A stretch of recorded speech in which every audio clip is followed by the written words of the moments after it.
Hello and welcome, designer, to this live webinar about the invisible power of UI typography. I'm super excited that you're joining me today, but the question about typography and everything else we're going to answer with the context of user interface design.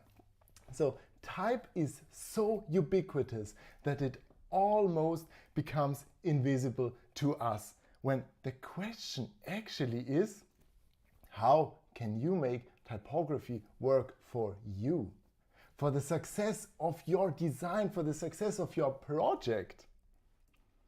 Well, and then again, you might just say, it's only a little text. What difference does it make? Is it really such a big difference? Okay, then let's remove that little text and see what happens. Where is the inspirational quote that carries me through the day on this business network?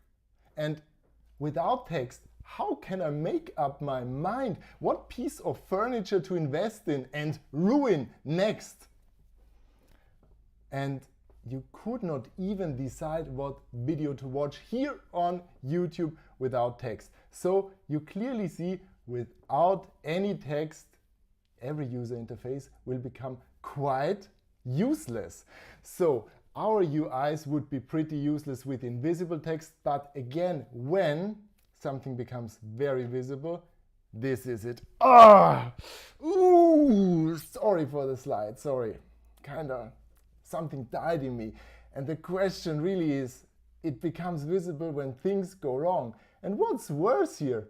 Is it Lobster or is it Comic Sans? And this is also the first question to you here in the chat. Welcome everyone that I see here. Hey Sebastian, hey Martin, hey Patrick, hey Daniel, hey Stevie G, Christian, Cedric, hello Adrian, Johannes, Emmanuel. What's worse? Hello everyone. Hello Charles, Verena, servus. So, what's worse? Lobster is worse, you say, Elizabeth? Okay, well, it always depends, of course. Eddie says hello as well. Hi. So, it always depends, definitely. So, the question really isn't about if it's working, it's if it's working for this context. And you can definitely ruin a lot of things. And Lobster kind of became very inappropriate. We're going to see why in a minute. Because when things go wrong with typography, this can be very subtle, like here in my banking app, when the text is slightly too light and this is just horrible to read. But it can be more obvious, like with this here, Lobster again, because just inappropriate font choice and I have to find a different place to go skiing. That's the result of this.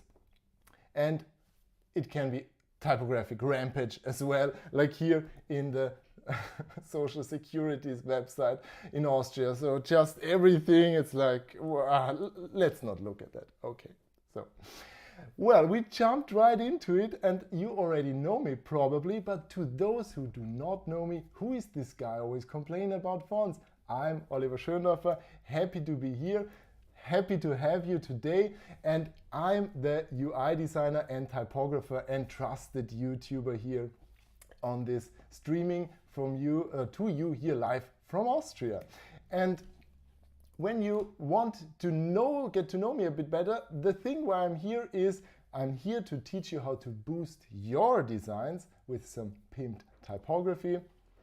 I'm guesting on podcasts to share my enthusiasm and knowledge there. I also wrote some guest articles, for example, here for Google Fonts Knowledge about pairing fonts. And of course, most of all, I'm doing weird stuff here on YouTube, going to extremes, like with this font matrix font pairing video. Link is in the description if you want to watch this later then. Okay, but now before we get going, 3 quick things. What you already discovered, the first one is this is going to be fun and interactive. You will learn a lot and there will be a Q&A at the end. And this is also an open window into the way I teach, I explain things, I do stuff, and some nuggets from the UI Fonts checklist, which launched today. So this is something for those who want to go deeper, who are more interested, who want to find out more about this. I have a special offer for you at the end when it comes to the UI fonts checklist. But whether you choose to take that advantage or not, you will walk away with something that will help you when it comes to UI design and typography from this course today. So now let's see where you are at here.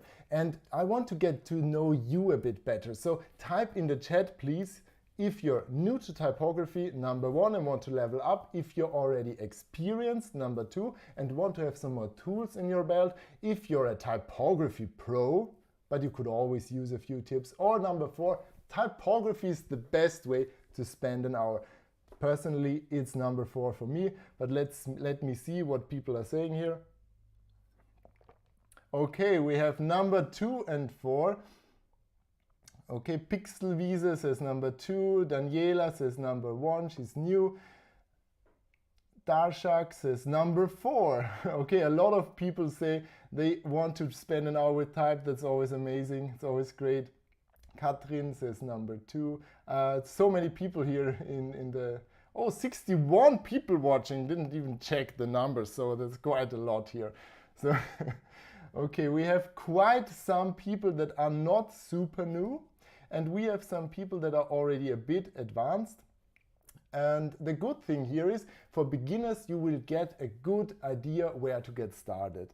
But for everyone else, you will get a refresher and go deeper on some concepts and foundations, which is always great to repeat and be aware of. So there will be something for all of you here, and I'm very happy that you made the time to get more engaged in type. Well, so then let's continue and ask ourselves now, when it comes to UI design, actually the biggest part here is that the interface is the product, the thing we interact with on our phones, on our computers. The product is the interface to many people, and the biggest part of that is text. You already saw that in the example. And what I always find super fascinating, that content, shape and function always melt together when it comes to typography. They become inseparable. You cannot tear them apart. Love will tear us apart again,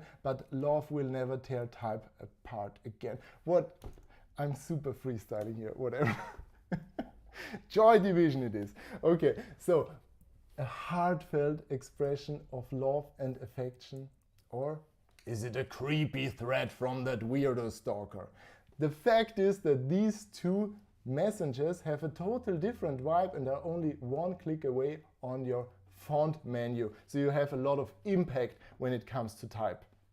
But now you're invested, you're super engaged, everybody wants to spend an hour with type. Happy to have you. But again, when you want to get started, you think about font choice, hierarchy, sizes, success, accessibility, personality, context. It's so much, I can't take it anymore. It's so many decisions to make. How can you survive with this? Well, my friend, today we're going to find some clearance here.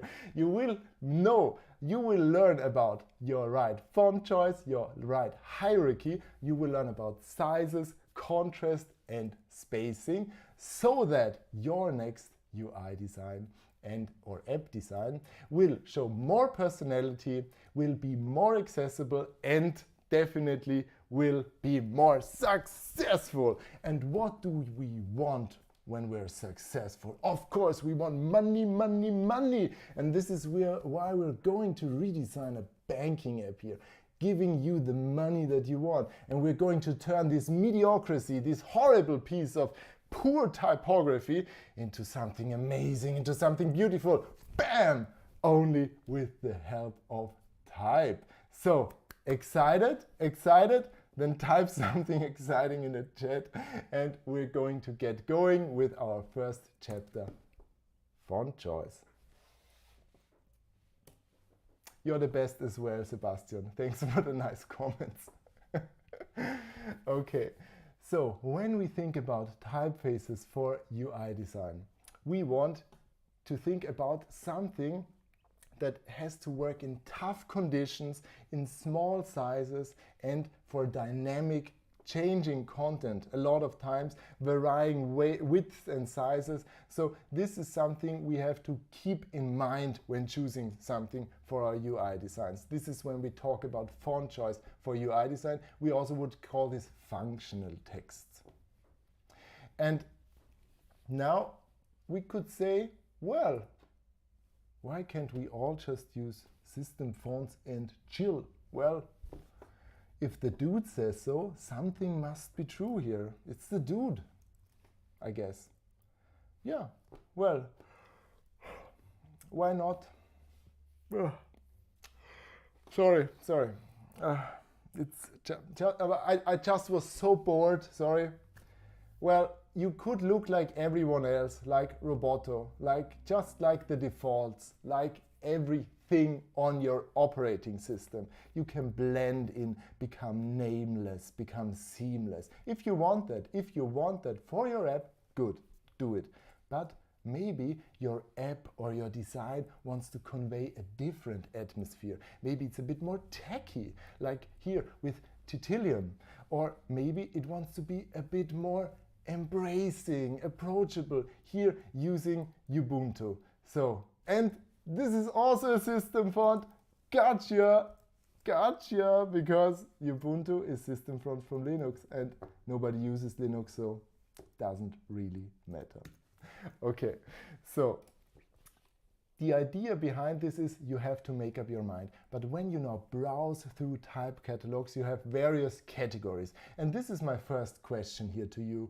What do you think is a proper category for your UI fonts? Type this in the chat. Would you say it's sans, it's slab, or it's serif? Slab is something you might not be able to pick. At Google Fonts, for example, you will have to choose serif, but slab serif is basically a very linear typeface that has some even strokes, and the serifs are very exaggerated in this case. So what would you say? We have Daniela says sans, Patrick sans, Elizabeth sans, Stefan sans, Katrin sans, Adrian, hey Adrian, hey to Düsseldorf, says sans, Christian, hello to Düsseldorf as well, says sans, Pixelvisi sans. Come on, you're all fans of the sans. Isn't this a brilliant rhyme? I'm just so gifted. No, you're all right. I would prefer sans serif. In most cases, it might work better. Slab, not so, it depends. Again, it always depends. Maybe. Or serifs. The thing is, serifs is something you wouldn't choose because it's too contrasting. And the thing here is, when we take a look at the strokes, which is the second thing, the strokes should have an even width and little contrast. What would you think is a good choice here? Is it the number 1 a good choice, number 2, or number 3? Type in the chat what you think is the best option here to have even strokes with little contrast. Something that is calm. Yeah, that's true. There are slabs and even serifs can do the job, says Martin here, and I absolutely agree. This is also something that might work. So in many cases, my personal opinion here is that slab serifs might be the upcoming stars of UI design because they are more interesting, they show more personality, and they still function well. But for many situations, it might be sans serif, and you're right, number 1 it is, number 2 at times, so you can here see it's Nunito with very even strokes. Right Grotesque has some contrasting ink traps, but they will not draw so much attention to themselves in smaller sizes. And here you have Playfair Display. Sorry for obstructing your view here, get out of my way, stupid bubble dude here. No, just kidding. So very well done. Okay, another criteria here would be that letter shapes are open. This is also something you should look for when browsing a type catalog. What would you say? What is a good choice here? Is it number 1, number 2, or number 3? Where can you see that letter shapes are open? And here a tiny tip. Take a closer look at the counters or the apertures in this case. This is the openings of the letter shapes at the E or at the C or at the S or at the A. You can see that. So people are saying 2 million, 2 million, 200, whatever. So Eddie is saying 2, Christian 2, Deep Ola saying 2, Daniela saying 2, Pixelwiese 2, Patrick 2. Okay, let us reveal. And you're awesome. Why are you taking this this webinar? You already know everything. No, just kidding again. So, but you can see Inter here. Everybody hates and loves Inter, whatever. It has quite closed shapes, but it still kind of works. It's okay. It's still not too bad. Fluorescence, brilliant. Very open shapes, dynamic forms. And Neue Helvetica, I'm again here in the way of it. It has very closed shapes. And let's take a closer look at that, what this actually means. Here zooming in and why this is relevant. This is mostly relevant for smaller sizes. You want this to work in smaller sizes because you have a user interface and you have tiny text here. For example, the text in the tab bar of iOS is 11 points or 10 points. It's something like pixels, but not really because it's Apple. Let's not go into that, but it's 10, that's small, okay? So, and if you make this smaller, you can see when I scale it down here that you can still read it. It's more legible in smaller sizes, and you cannot read, you might read it out of its context, but it might be a bit straining on the eyes. So do not use Helvetica for user interfaces. Apple had to learn this the hard way after they had to use Neue Helvetica. It was the worst time I can remember. Oh, it's like this post-traumatic stress syndrome that's coming back now here. Okay, next one here.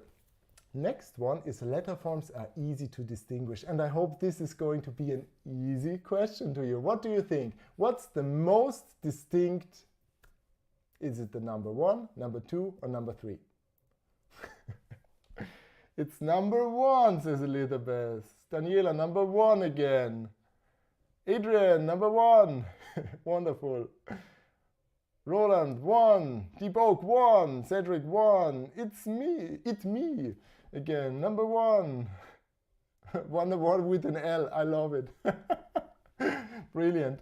So Stevie G, number 1. Yes, it is. It's easy. So IBM Plex in this case is definitely very distinct. The characters are easy to see. Gill Sans, all the same characters. Horrible. Not just because of the biography of Eric Gill. Don't look it up or look it up. And SF Pro, more distinct, definitely.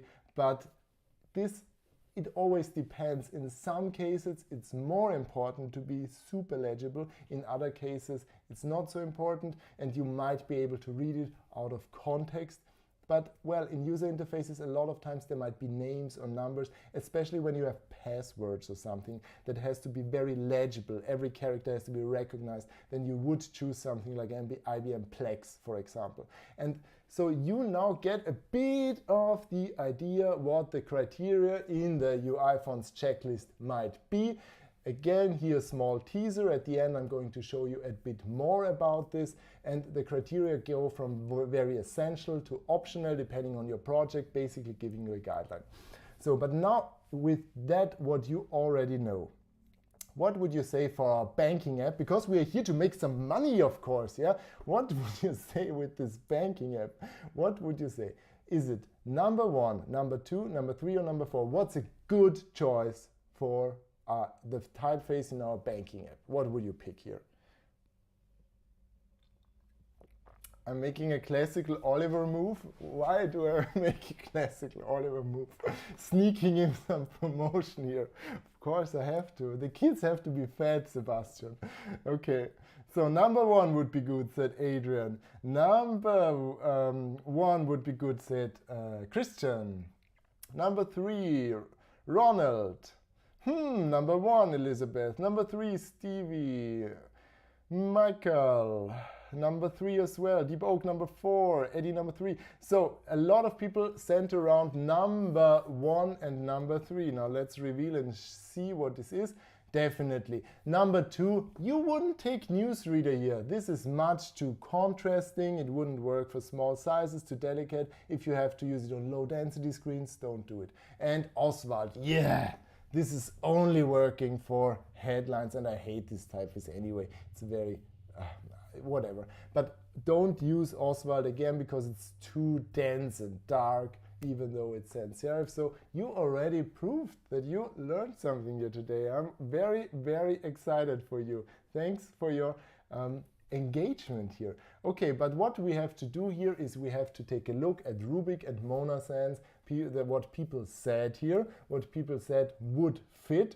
So you always should try things out in your design. And this is again here, because I can switch cameras, it's an intimate moment just between you and me. Always try things out in your design. Why? Because you can only be sure that things work when you see them in action. And the typeface might look brilliant, awesome, wonderful, but if it doesn't perform in your design, for what is it worth? So use some realistic context, some realistic text, not lorem ipsum. Lorem ipsum always looks great. And try it out in your design, then you will see how it will perform. Okay, so and now taking a look at these two styles, and in this case I would choose here Rubik, because Mona Sans, not just because I'm obstructing, Rubik has more, the numbers, the figures here are cleaner and are easier to read, because this is something that's important in my banking app. So I'll choose that one over Mona Sans. And we have our first success here. We choose a proper typeface for our project. Let's sum this up really briefly. Pick something that's interesting enough to show some personality, but not distracting. Then you should go for a sans or slab serif. The mood should also fit to your project. There's another video, Font Follows Feeling, you can check out. And also an article about this. I'll link this in the description below later. And you should also choose something that has even strokes and little contrast, as we already saw. Ink traps and these tiny things are not that problematic, but if it's a serif, it most likely will have a lot of contrast depending on the typeface. Open shapes and licensing, of course, and conditions, technical conditions should work. So your budget should be also set up from the beginning. Don't fall in love in a typeface you cannot afford. All right, moving on to our next chapter. It's about hierarchy. And what hierarchy? Hierarchy. Clear typographic hierarchy, sir, of course. Yeah, I made a short about this. I enjoyed it. So, the question here is, you have to find out what's most important and then emphasize this with the power of typography. So, question to you, what is the most important thing in this view? Please answer in the chat. What do you have here? Oh no, somebody's falling in love with a typeface they can't afford. Yeah, I know that, but there are some, you have to convince clients as well that this investment is something worth paying for. Okay, the money, the numbers, says Daniela. Steven says the balance. Yeah, the balance is a good thing. You always want to find out. Deep Ola says as well, the balance. Michael says the balance, the balance. Patrick says the exact number. It's very, very precise. I absolutely appreciate that, Patrick. Thanks. Elizabeth, again, balance. So you're all settling on the balance. I agree. This is definitely the #1 hierarchy. I want to know if I can afford more fonts. So, and you also have some time to see how much money I make. I just make so much money with ad revenue here on YouTube. Just, I'm feeding the machine with this stream. So watch it, that I make more money. No, truth is, I'm not even monetized yet. Isn't this a shame? Whatever. So #1, definitely the balance. #2, I would say, are the actions you can take to send money, to add money. Sending money might be the primary choice here. And then you didn't really see that, but it's there. there are some headings in between, like earlier this week, earlier this month. You can see below that, and you couldn't see that because typography failed you. And this is the reason why we have to find out what's important. So the headings in between, then you have the individual transfer with the title and the amount and definitely the date as well. So you could add the date and all these labels like current balance, whatever. So now knowing that, you could also change the hierarchy by using the power of size and weights. Now let's take a moment and think about what is relevant when it comes to size and weights. In this case here, the default size, it's also an iOS or an Android, are 17 points, pixels, whatever. 15 to 17 is an ideal size for your body text. So you always need a default from where to start. And I would say that you should choose something that's the most relevant text in your app. So go with that for the beginning. We're starting from there. This is our base. And it always depends on the typeface again, on the X height, and on other things, how large a typeface is perceived. But around this value, it might work. And now we change the hierarchy by adding some sizes. I just jump here up. Let's see this again. And I just increased here the balance, our most important thing, to 34 points and made our headings in between only bold. So in this case, I used size for the balance to emphasize it and weight for the headings in between to emphasize them. And now let's take a look at other parts and when it comes to type size. Here, jumping again, you could decrease the things that are less important here. So I increased the important stuff and I decreased the less important stuff. For example, here my labels in the buttons, because they have a visual element around them already. So the type doesn't have to be that big. We always have to fit a lot of text into buttons. And this is also a reason why it might be helpful to make them slightly smaller here. And when it comes to our dates, it's 14 points in this case. So now, after that,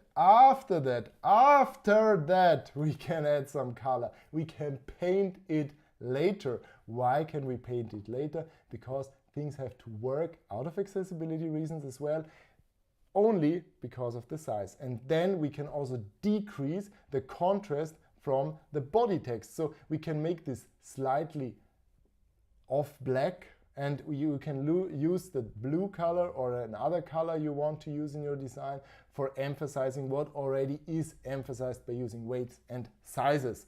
And you also could de-emphasize something by using here a lighter gray and also making this a bit more subtle, not so distracting. Okay, so now we can, no, come on, no.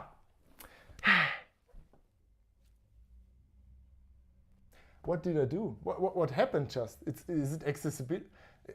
Of course, it's accessibility. And you have to meet accessibility standards, definitely. And this is about color contrast. One of the biggest fails when it comes to typography and accessibility is the contrast of the text against the background. And you have to go for at least 4.5 to 1. So in this case, I'm going to jump here because the difference isn't that obvious. It's a beautiful animation though, isn't it? I really spent some time doing this, yeah.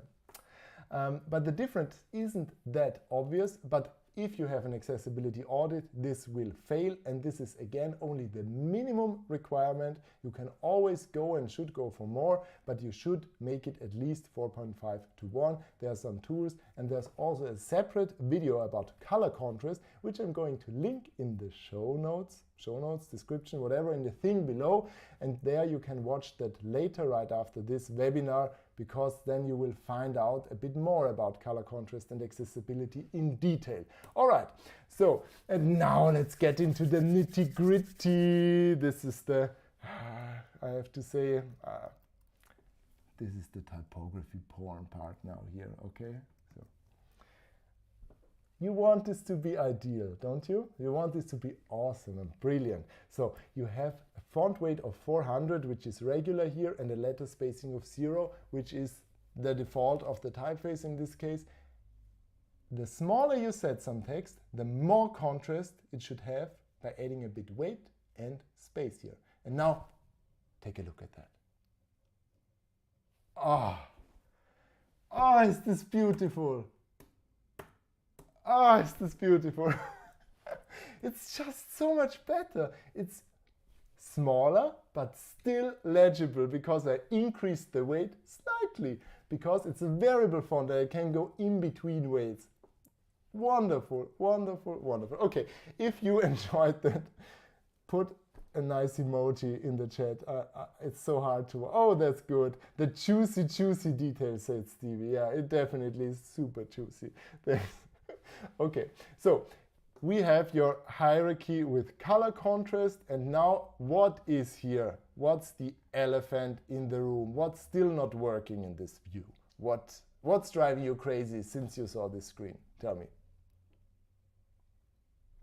Having a cigarette? Yeah.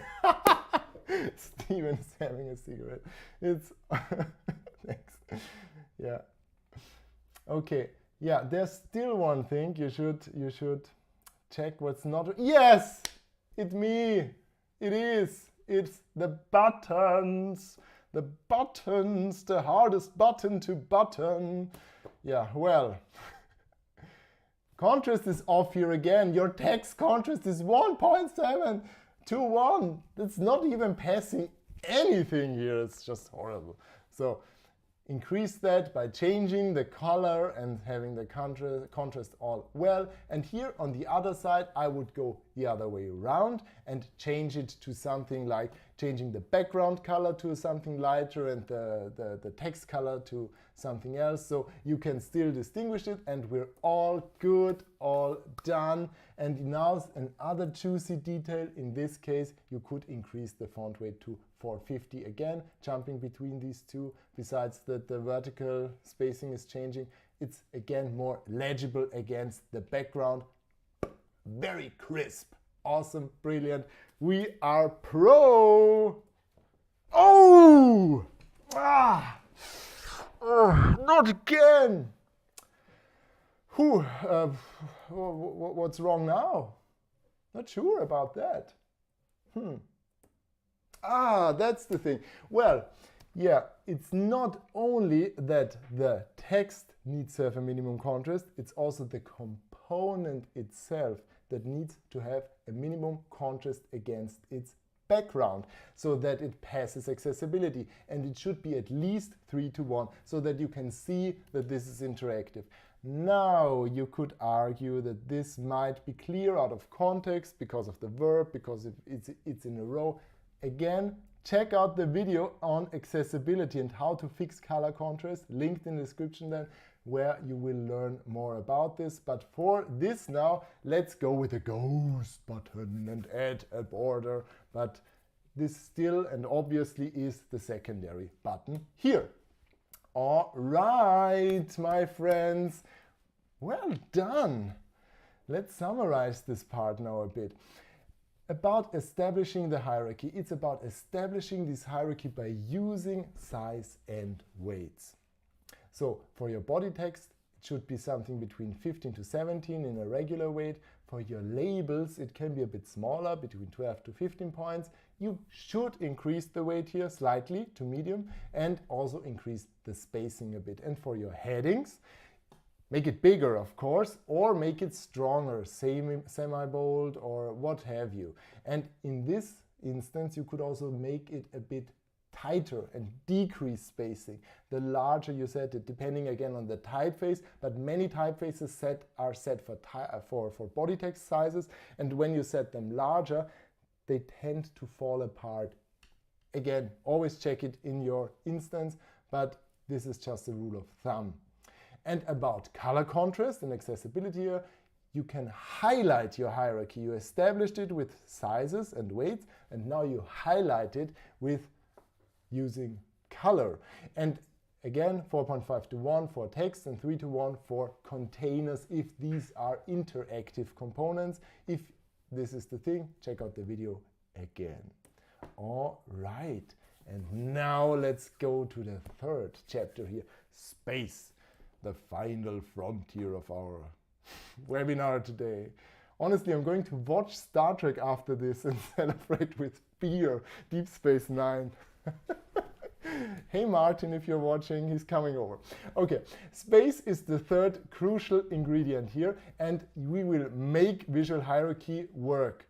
Why is this relevant? Because after you fix the contrast, space will amplify your decisions. So already a lot of is working here when we take a look at our banking app.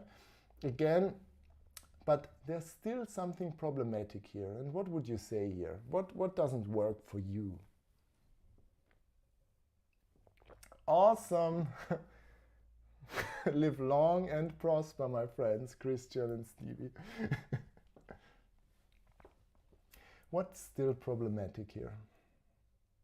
Picard. No, Picard. Yeah, Picard is problematic. The new show is very problematic. Yeah. But third season should be good, but I already died for a second. We shouldn't talk about Star Trek here, I guess. But let's talk about something else.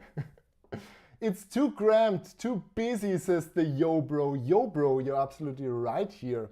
Daniela, again, reading the text is not really working here. Yeah, it is a bit too problematic here. And Pixelwiese says, definitely, it's grouping.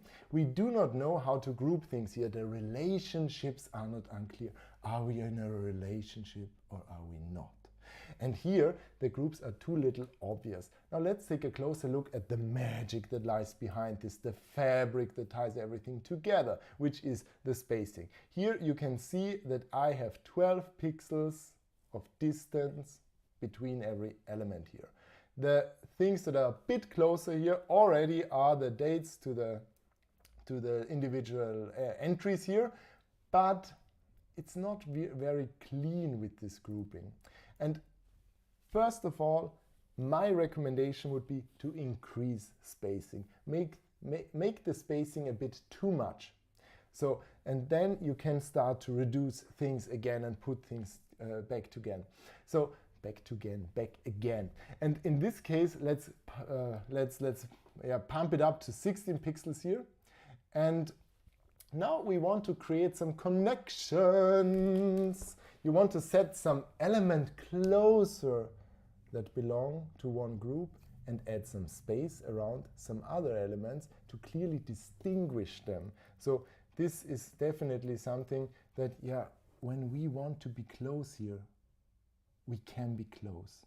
But when you don't want me, then put more space between you and me. So I'm going to put some more space now between us, okay? So and the same goes for typography. Are they in one group or not? Proximity defines the connection and the relationship, how close things want to be. There's this fancy Gestalt principles, and this is one of them. So look at this. The comparison here, it's much clearer now how the grouping works here. So this makes a lot of difference. And when you now see the secret sauce behind of this, take a look at that. When you can create these connections by adding some spacing based on multiples or fractions of your base unit. So we increased spacing to, for example, 16 pixels. It doesn't have to be exactly 16 pixels. You can go 20, you can go 50, you can do whatever. I tend to like something that's a multiple of 8 because it's easier to divide and use in user interface design. And I'm always here abstracting the view. So let me shift myself here a bit over. So you can see now I just take some multiples out of this unit and change it here and use this as a trick. And the things that should be more together are added and the things that should be less are reduced. This is not proper English, but you get what I mean. So this already made such a huge difference here for our view. And now let's make some final polishes here again. So here again, I could emphasize the balance and bam, weight increased, and you could also highlight the color or highlight your income with a background color. So much money here. I'm just so rich. And this, yeah, and it just makes more joy, more fun, it's more engaging, it's better, and you're all like, yeah, typography made this, typography made this for us, and I'm like, you're goddamn right. So, this is basically the idea of changing these things. And now before we summarize this and go into a short Q&A, what was the best thing now here for you today, what you learned so far? I'm super curious about finding out what already is something that you could take away from this webinar before we have some time to dive into more details and some questions. I also got something prepared here because Daniela sent in a pretty tricky question about picking a typeface for very tiny screens, because she's more on the UX side and needs some advice when it comes to font choice for UI design. So this screen is so good, says Stevie G. Absolutely, it's super good. So what did adding the alley checklist? Okay, that's good. Yo bro, always check accessibility. Alley checks, yeah.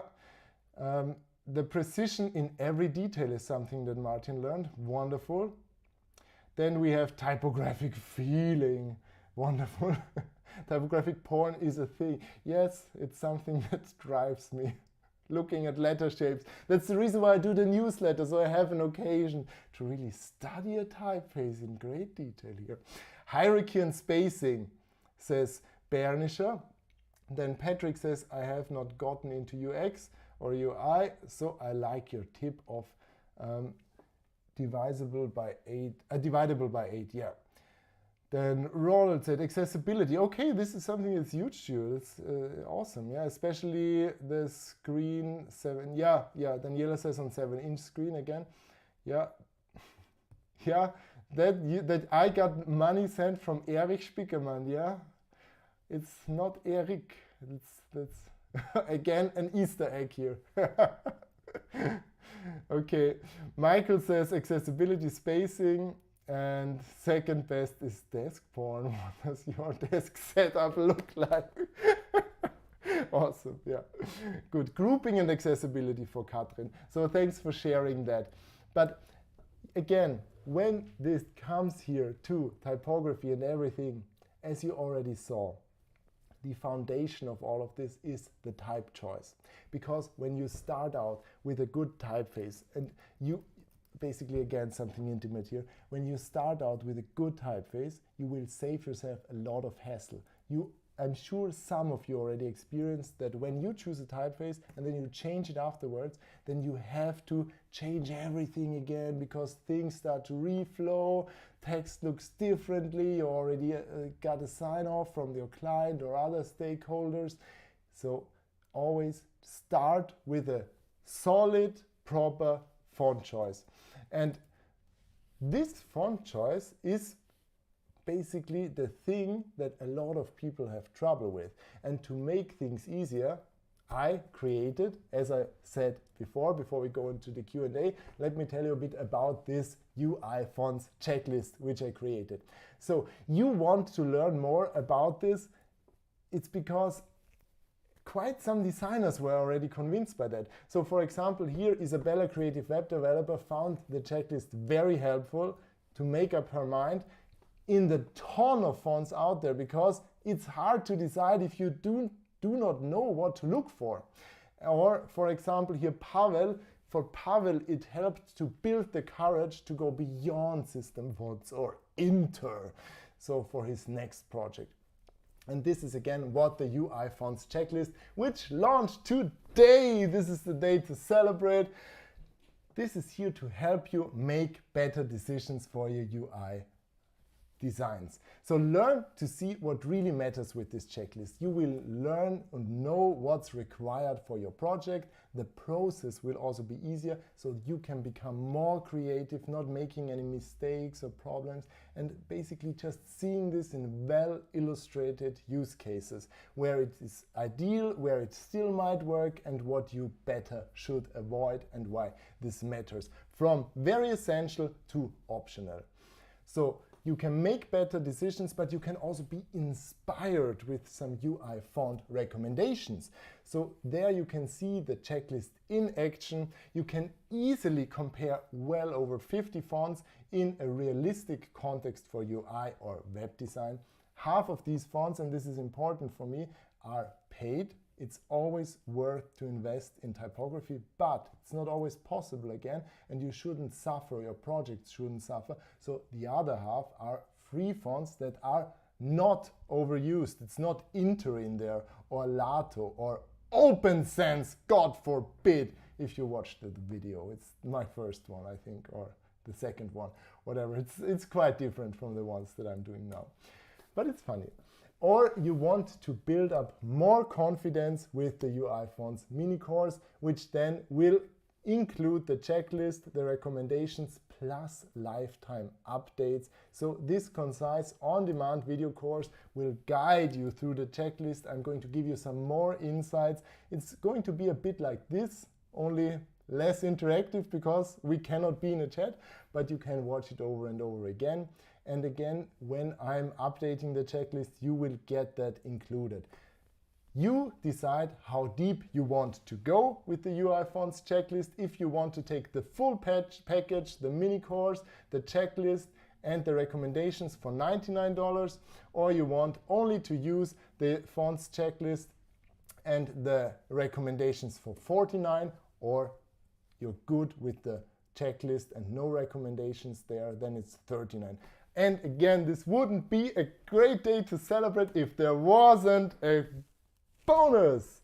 It's 20% off because you joined this webinar, because it's here to celebrate, and you can use that coupon code webinar until May 30th to get your checklist from there. So, link is below this video. Check it out. But now it's time for Q&A. And I'm going to give you some time to type in your questions.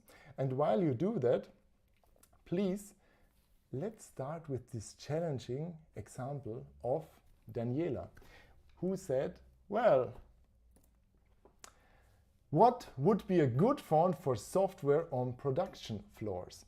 So the screens are 7-inch and 21.5-inch and touch. So this is what she wrote me. And yeah, the challenge here is, and she also sent a picture of the machines. So a small screen, maybe the resolution isn't that great, but you want something that's working for these conditions. Now let's revisit what we just learned before. We want something with a sturdy stroke that is working in smaller sizes. She did not really say something about the mood. And that's that. Now I'm switching to German, I'm not sure why. And when I take a look now, for example here, something that I recently recommended here in the UI Fonts checklist as well. Little secret for you, this is one of the fonts in the recommendations, but it's also on the Font Friday newsletter. And I tried to use here Fixel, for example, a typeface that is made from, what was it, MacPaw or something, a custom variable font. Already looking quite neat, quite nice. But then again, when it comes, I'm not sure so much about the context, but depending on the atmosphere, it's quite friendly and almost sleek and clean with the geometric things. Also, the X height is quite large. You can see that the lowercase x is almost, I would say, at 3/4 of the H, which is also a good thing. That means in small sizes, it's still legible. But again, I'm not sure about how critical the information is and how much you want to differentiate between uppercase I and L. And in this case, it's not so ideal. Maybe. So clear sense would be an alternative for that. just switching between these two, and you can see that the proportions of ClearSense are a bit narrower, the spacing is a bit wider, which also means it's working better for smaller sizes here, ClearSense. And it also was one of the Font Friday recommendations.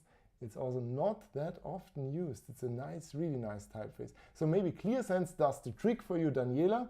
Let's see if there are any. Yeah, and she just said industry technical mood. Yeah, and I think it would fit quite well, this technical mood. It's quite squarish, the design. It's also narrow. You have the serifs on the eye. So here, this might definitely work for your use case. So try it out and see how it performs, and maybe depending on the use case, maybe Fixel would fix this as well.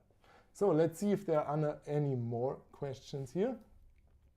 So what's your favorite inspo place for UI UX design?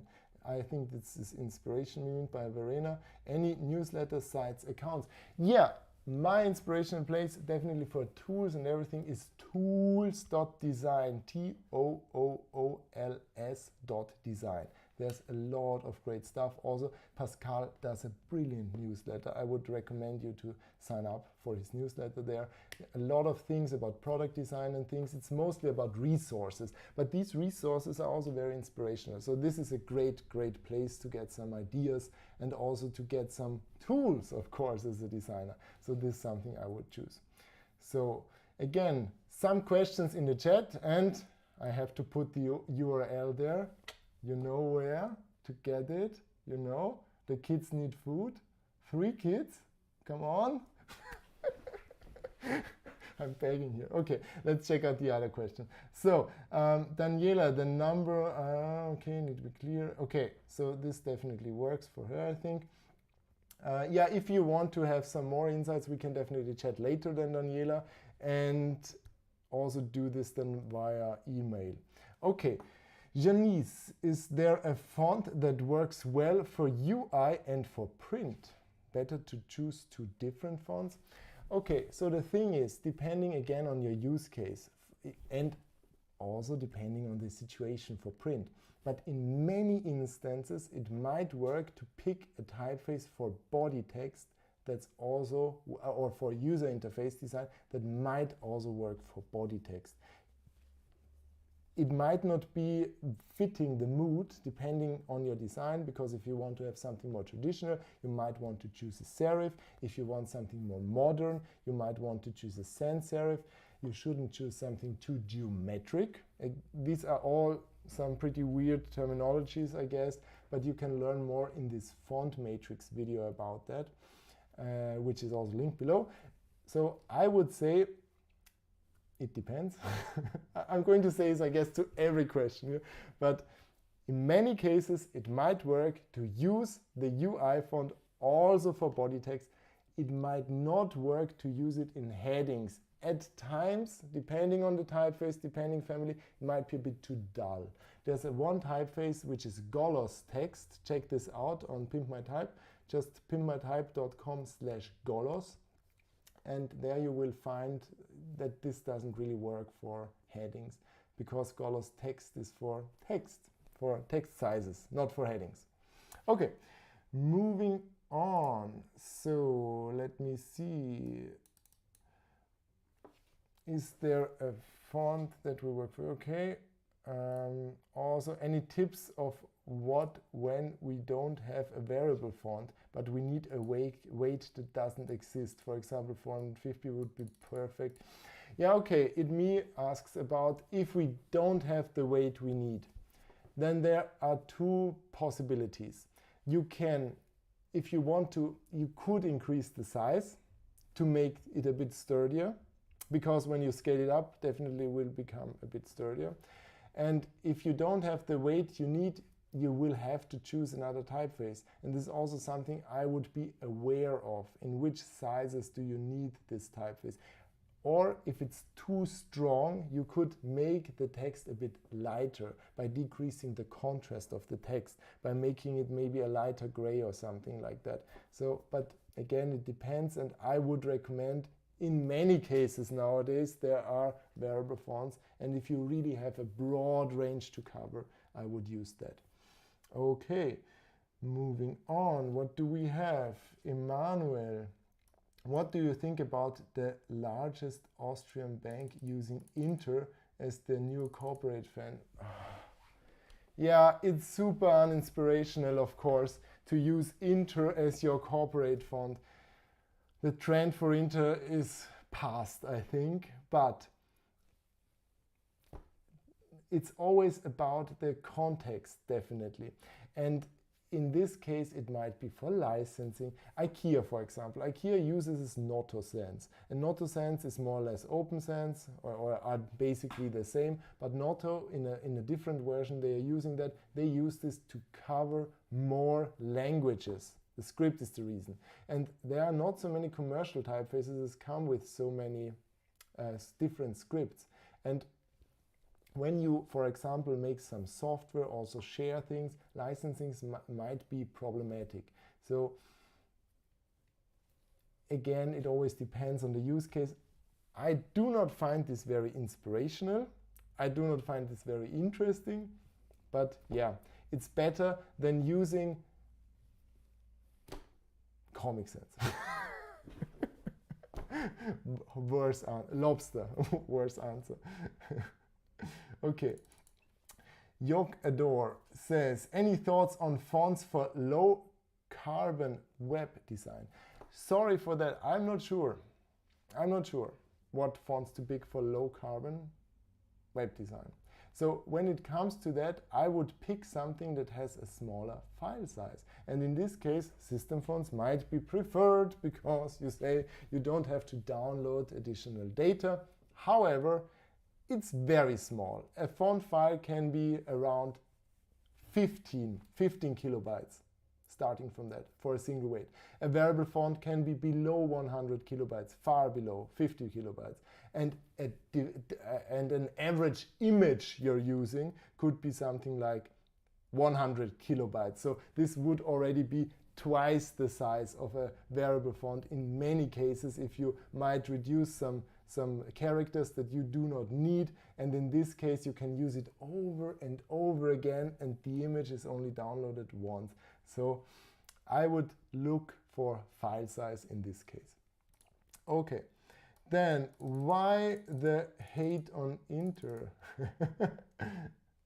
And how did you make the presentation? Okay, why the hate on Inter itself isn't bad, Roboto isn't bad, SF Pro by Apple isn't bad, they are all, Sego UI isn't bad, they are all good typefaces. The problem is only it's kind of, Open Sans is also not bad.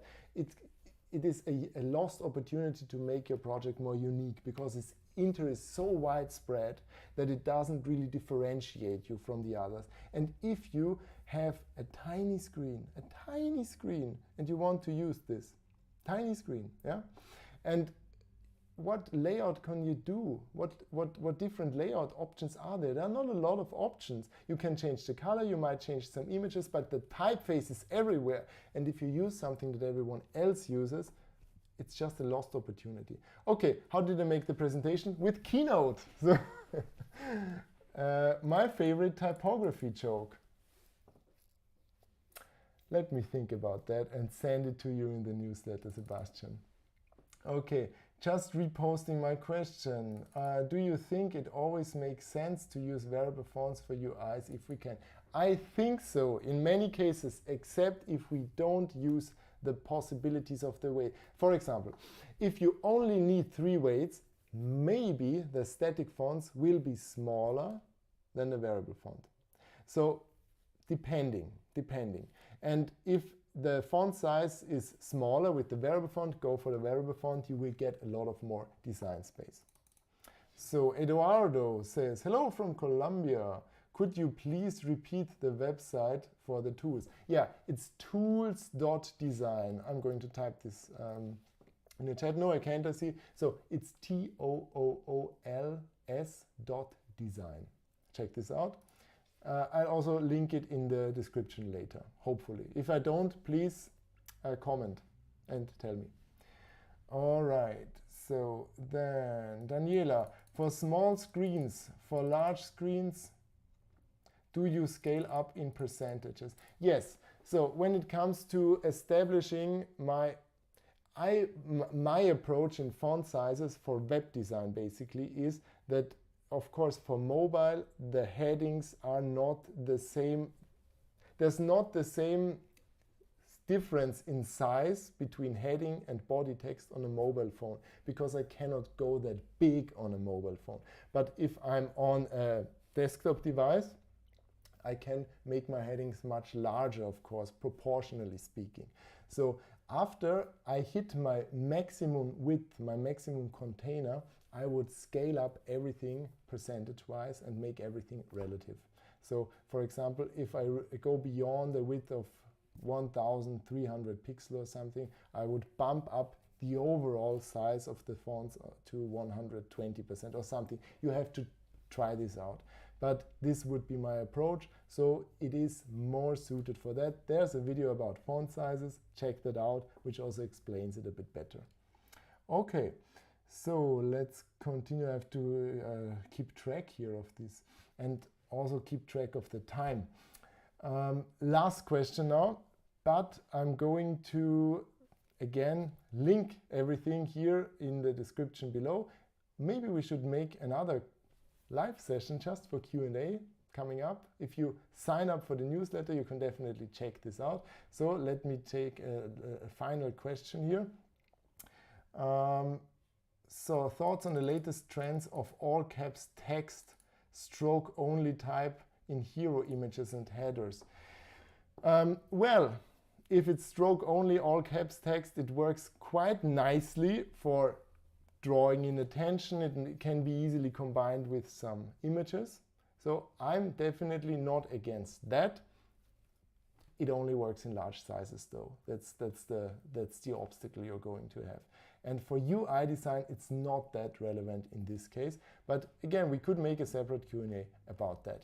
So that we do not go too much over time, I want to wrap this up now and ask you now, how will your next UI design look like? How will it look like after all this knowledge you gained, all this information you saw? Will you choose system fonts? Will you make this boring? Or will you choose individual typefaces that show the personality, are more unique, more readable? It will be the right font choice for your project. Will you use clear hierarchy so that people will easier understand it? It will be more accessible, more convincing. Will you use proper spacing to better guide your user, to look more professional and more joyful? And I'm sure you will, because your typographic adventure just begun. We just started with this. We're basically all on a journey, and I thank you a lot for all your support. If you were the first people that purchased the UI Fonts checklist, also the alpha users of that gave me feedback and improved it, thanks a lot. Today we're celebrating this, but for now you can get all the slides and links here. If you already signed up for the Pimp My Type newsletter, you're going to get a link to the download within the next hour of the slides, and I'm going to add this there as well. Thanks a lot for everyone joining in the chat. I had a blast. It was a wonderful time. I hope it was the same for you. So many viewers, much more than with the last live streams. So also if you watched the replay, thanks a lot, and don't forget to hit that red button that says in terribly spaced letters subscribe, which is not all caps now. This was my saying at the end. And see you in the next one. Bye, my friends.